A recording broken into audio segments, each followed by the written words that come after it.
imagined I'd be a summer person till taking this trip. This is one of familiarity, cased in a different season. A series of mild adventure and calmness. I hope you'll tune in.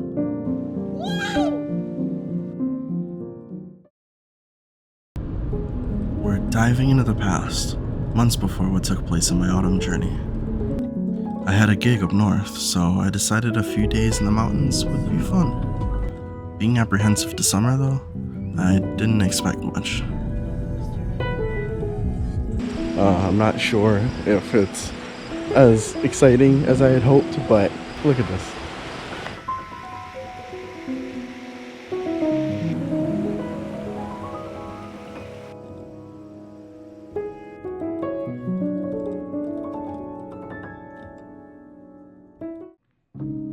Beckoning views, inducing a deep sense of connection.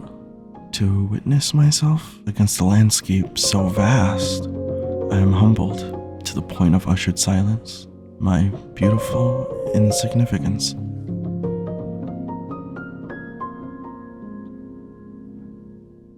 We're barely into the journey, and I've already had a mishap. Shout out to the man who spoke with me while I jumped to my car. We got dressed, and after a little bit of improvised breakfast, we were back on the road.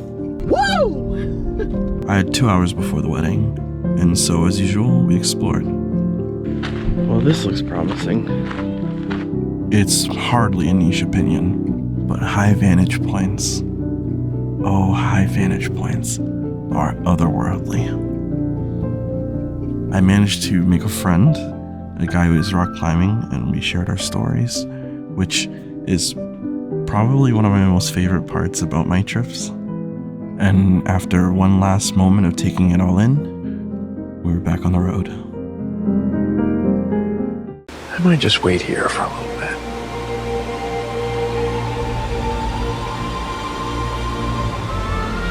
Let time pass.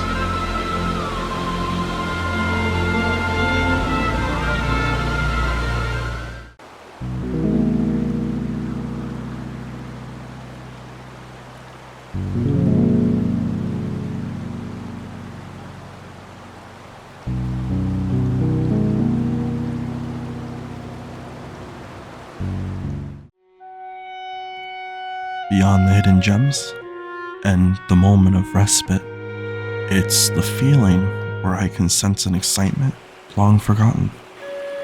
In my borrowed moments, you'll find me here, offering thoughts to carry along the river.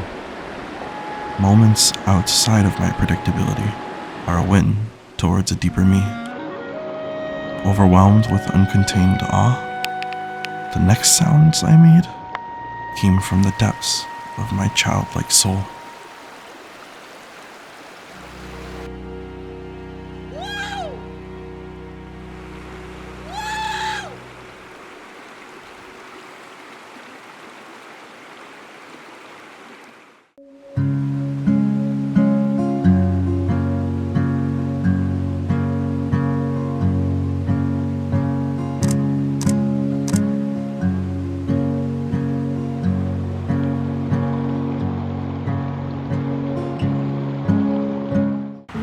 Solo traveling isn't for the weak, and I'm not saying that as some sort of testament to how well I do it.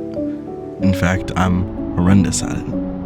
It's just that it comes at the cost of having to acknowledge the heavy-hearted feeling that you're alone, but not necessarily lonely.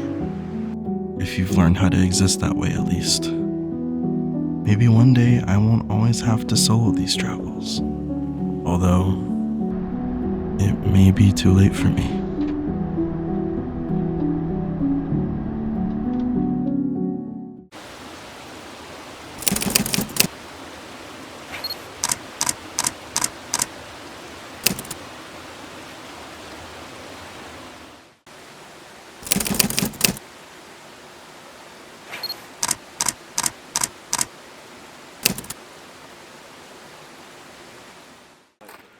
Is this it? The point where a story's climax rivals what an ending would have been. It may have been presumptuous of me to believe, but it didn't take much convincing with a landscape like this.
I might just wait here for a little bit.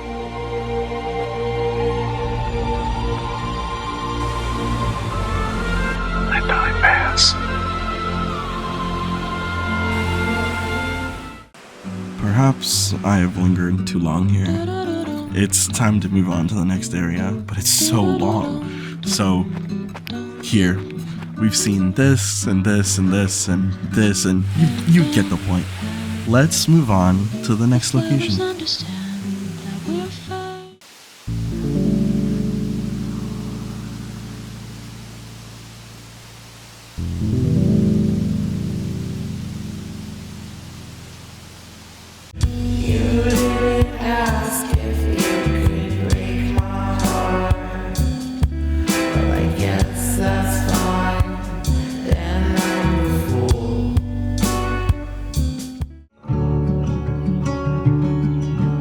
What you're seeing now would be my last few moments in the White Mountains before I moved on. I, of course, want to spend longer here, but like all good adventures, they must transition.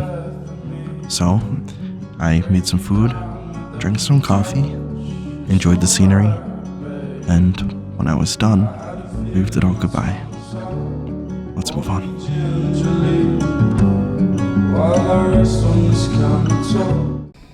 It was definitely a drive from the White Mountains, but I decided that a coastline drive down Route 1 would be to die for. Personally, it was definitely worth it. I also met someone who was traveling by motorcycle, and so we chatted as we rested there, speaking about our adventures and the perils of our travel. Yeah.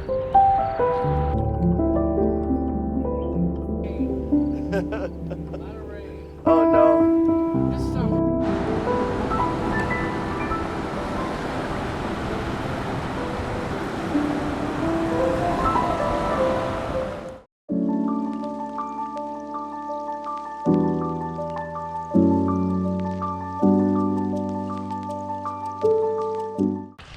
This may be a bit anticlimactic, but it is the end of the journey. Oh, okay, yeah. We gotta be really careful. I spent the rest of the day traveling around the beach and exploring before I headed home. So thank you for watching, and see you soon, hopefully.